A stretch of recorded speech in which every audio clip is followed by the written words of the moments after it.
Bonjour, et pour ceux qui nous rejoignent la nuit, évidemment, bonsoir, bienvenue sur TV5 Monde et dans le magazine Nec Plus Ultra, qui cette semaine vous invite à prendre un bain de plaisir pour les yeux, l'esprit et pour le peps, un peu d'extravagance sommaire. La pop joaillerie d'une créatrice haute en couleurs. Deux auteurs charismatiques se prêtent à l'exercice du salon littéraire. Un duo hyper charmant pour électriser la saison. Un expert et un grand passionné du bronze. De suite, on plonge dans le monde arty de Suzanne Seize et de ses bijoux colorés comme des toiles d'Andy Warhol ou de Damien Hirst. Rencontre avec une créatrice très originale. Il fallait quelqu'un au sacré culot pour réunir la joaillerie et la fantaisie tout en conservant le top niveau.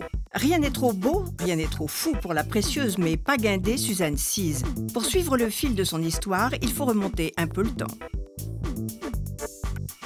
J'ai commencé il y a 15 ans parce que je ne trouvais pas les bijoux que j'aimais, qui avaient un peu d'humour différent de ce qu'on voyait à l'époque. Et puis je me suis lancée pendant 4 ans pour tout apprendre sur le bijou, trouver les bons artisans et trouver les pierres exceptionnelles. Et voilà, il y a 10 ans, bien 10 ans, j'ai présenté pour la première fois ma collection à Paris. Cette infatigable esthète qui comptait Elizabeth Taylor parmi ses fans construit pièce unique par pièce unique son univers flamboyant et hors norme.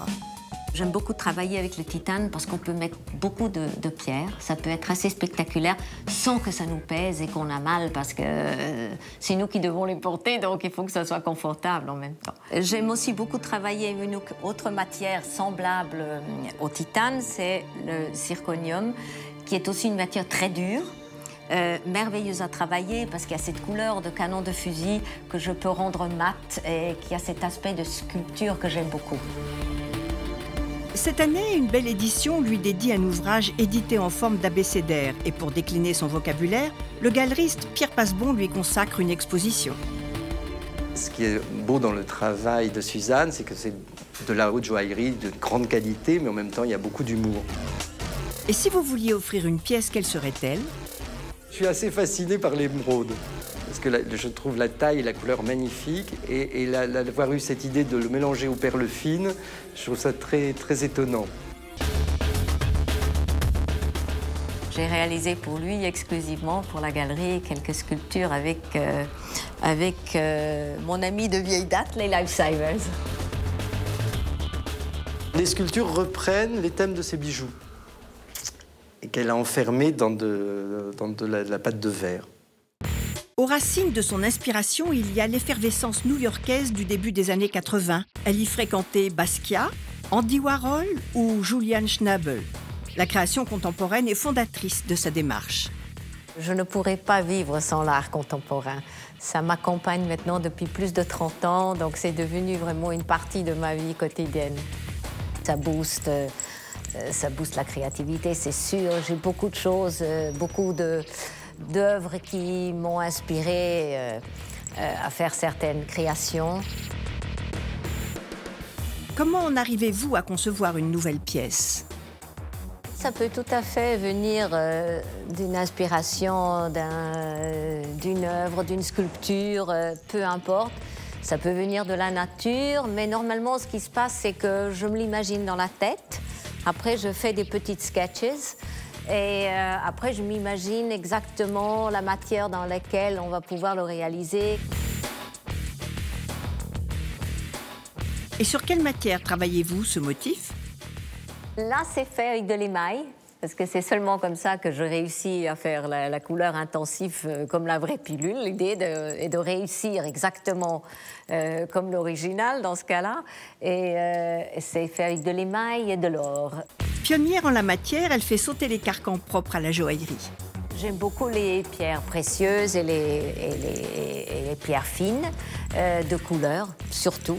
Donc quand on me demande est-ce que vous aimez beaucoup le diamant, oui, pour certaines choses, le diamant blanc, mais j'aime surtout les pierres de couleur, donc aussi forcément le diamant de couleur. Comment trouvez-vous vos pierres?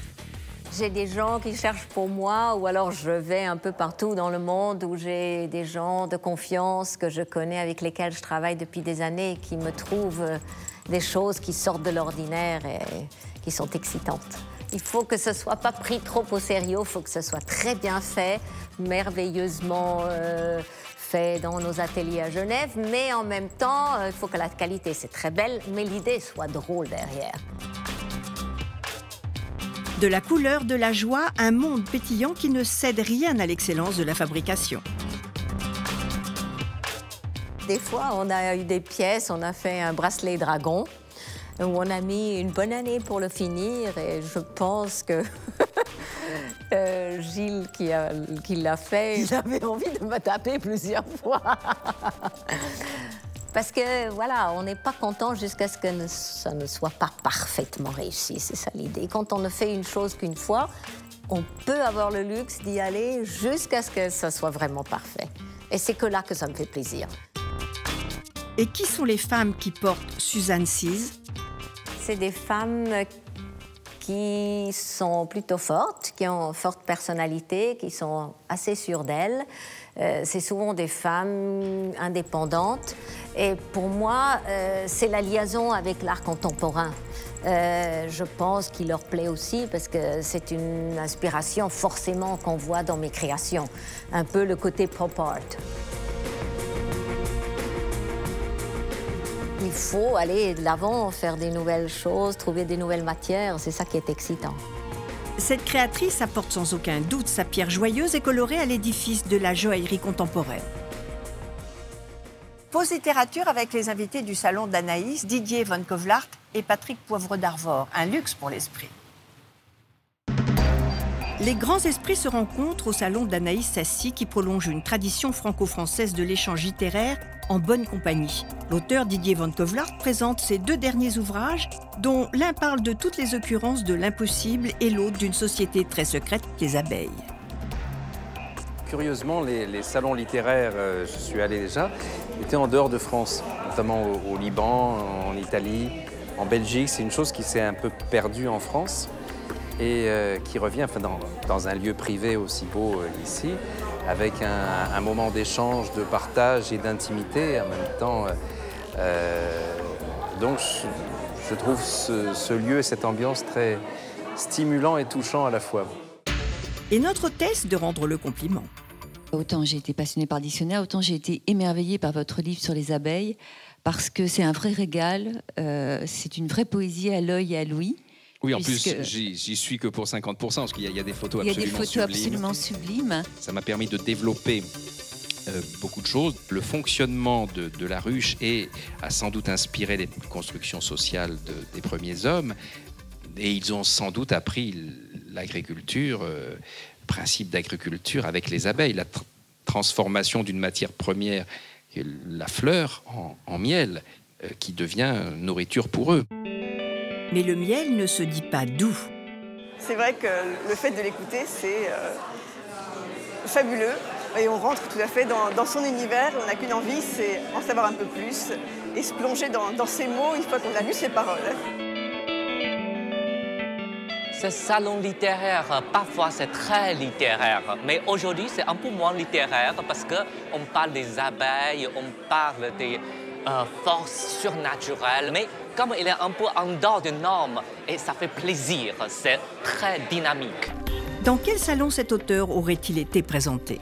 Peut-être Madame Récamier, avec son amour pour Chateaubriand, qui était quand même un être qui, ayant écrit les Mémoires d'Outreton, qui était très fasciné par tout ce qui était étrange. Effectivement, peut-être qu'on pourrait dire que Madame de Récamier aurait choisi Didier Van Kovlart.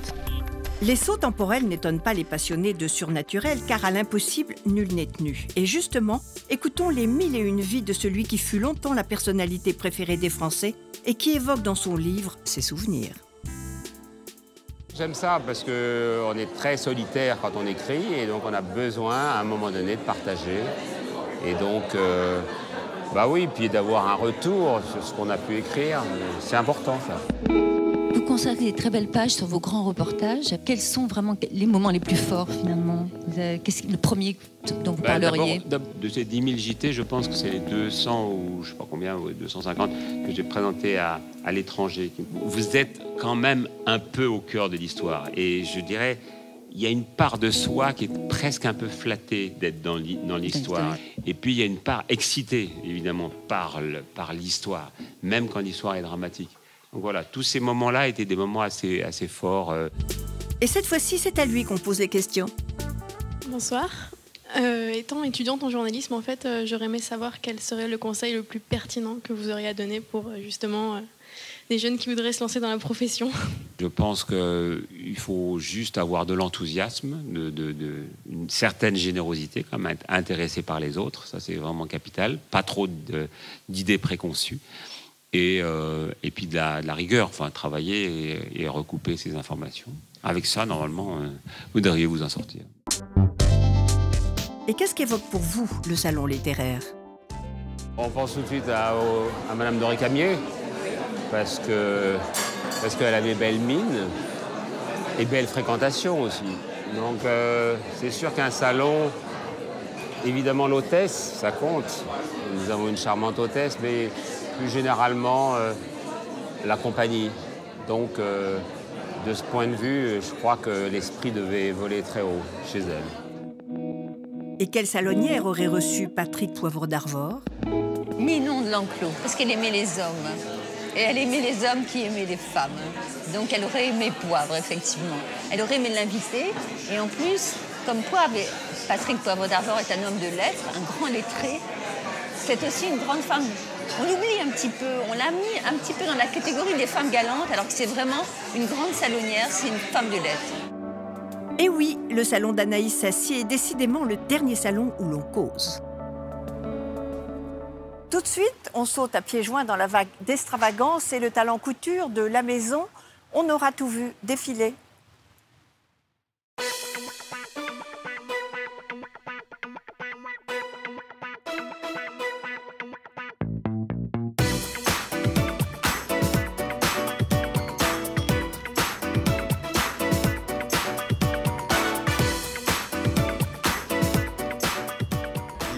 Il y a l'histoire d'un supposé mariage qui a ses convives. Et à ce mariage, il y a effectivement des anges et des démons, et des ombres et des lumières. Donc on voit ça à travers le contraste des personnages.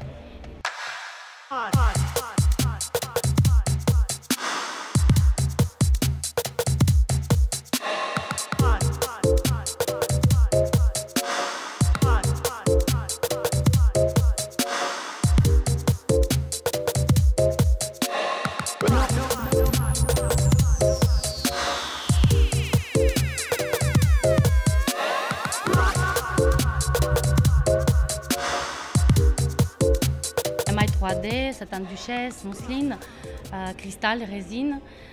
Fasté. Tout ce qui pouvait nous aider de s'exprimer mieux et d'appuyer notre idée.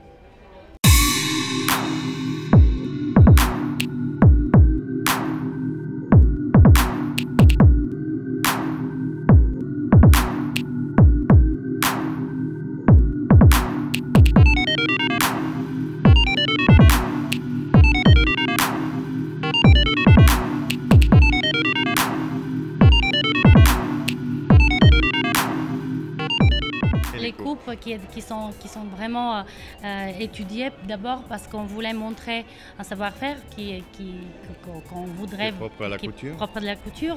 Et après, on ne voulait pas que les vêtements sont des gadgets. C'est vraiment des pièces couture.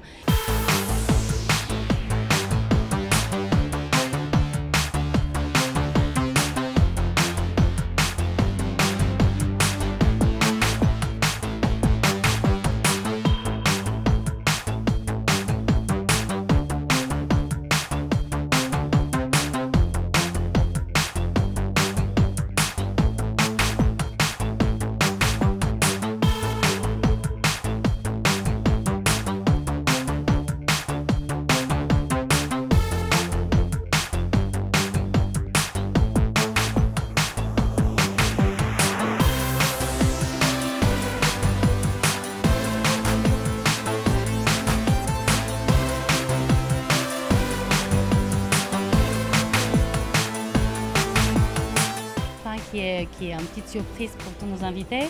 6 de modèles sortent avec les lumières incorporées. Ce qu'on ne va pas voir, c'est les mêmes vêtements qui défilent, mais dans le jour, on ne voit pas. Et dans la nuit, on voit la lumière qui est complètement différente.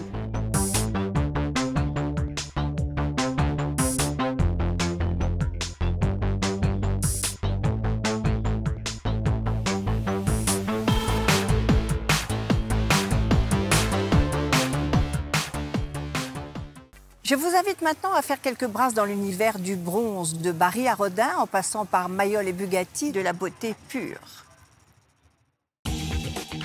C'est en 1986 que Michel Poletti et Alain Richarme créent une galerie entièrement consacrée à la sculpture en bronze de 1830 à 1930. Leur expertise est célèbre dans le monde entier et les ouvrages publiés par leurs soins font autorité dans le milieu de l'art.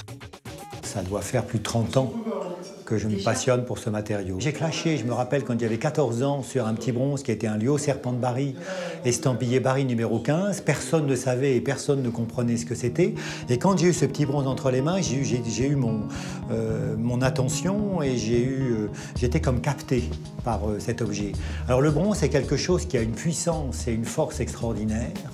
En fait, c'est un matériau qui est très pérenne. Vous savez, quand vous mettez un bronze dans la mer pendant 20 siècles, eh bien, il ressort encore pas avec sa patine, mais en très bon état. Donc probablement que c'est cette pérennité qui m'a en fait beaucoup attiré. Par ailleurs, l'énorme avantage avec le bronze, c'est que vous avez ces patines qui peuvent être extrêmement riches, qui donnent une profondeur et qui donnent un recroît de puissance à la sculpture. C'est un matériau qui est difficile d'accès. Beaucoup de gens ne comprennent pas le bronze, sont tout de suite un peu perdus entre les tirages, entre les époques. Comment être sûr de l'édition de chaque œuvre ? Il faut à ce moment-là, soit par des archives ou soit par des connaissances, arriver à l'historique des éditions. Et en fait, il faut arriver à redéfinir l'édition originale, la première édition, voir quand est la deuxième édition et la troisième édition. Et bien sûr, ça c'est une règle dans le marché de l'art, que les premières éditions sont toujours beaucoup plus belles parce qu'elles ont été faites avec tout l'amour du sculpteur, parce que le fondeur y a attaché beaucoup d'importance. Et qu'après, quand on arrive à des troisième ou des quatrième éditions, il y a une usure de l'intérêt, il y a une usure de la passion. Et finalement, il reste des choses beaucoup moins belles. On reconnaît la qualité d'un bronze, particulièrement ici, quand on regarde cette pièce, ce qui frappe, c'est que la patine est très profonde. Et cette profondeur de la patine s'explique par deux choses. Et d'abord, le bronze est d'une qualité remarquable. La ciselure a été très bien faite. La coulée a été très réussie, donc vous avez un épiderme, c'est-à-dire que vous avez une vibration de surface qui apparaît à certains endroits. Et toutes ces raisons font qu'une belle patine après va donner une transparence et une profondeur à cet objet. C'est pour ça que c'est une pièce exceptionnelle. Alors ça, je pense que même si on ne connaît pas le bronze, je vois bien avec des collectionneurs parfois qui ne connaissent pas, c'est des choses qu'ils appréhendent très rapidement en 5 minutes. Et après, je les guide sur les points forts de la pièce. Et c'est à ce moment-là qu'ils deviennent captés. C'est à ce moment-là qu'ils achètent leur premier bronze. C'est à ce moment-là que le virus commence à naître et que je les vois, moi, à ce moment-là, revenir donc à la galerie et commencer des collections. C'est ce qui me passionne le plus, d'ailleurs, dans mon métier, c'est d'arriver, dans le fond, à faire passer l'amour du bronze que j'ai donc à des collectionneurs. Le savoir-faire des fondeurs justifie que les œuvres portent leur empreinte, à côté de la signature du sculpteur. Est-il le même aujourd'hui qu'au XIXe siècle ?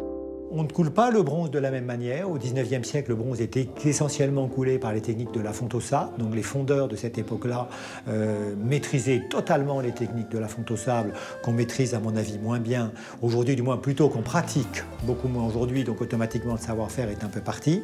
Aujourd'hui, tous les bronzes sont faits très bien, parfaitement, par la technique de la fonte à la cire perdue.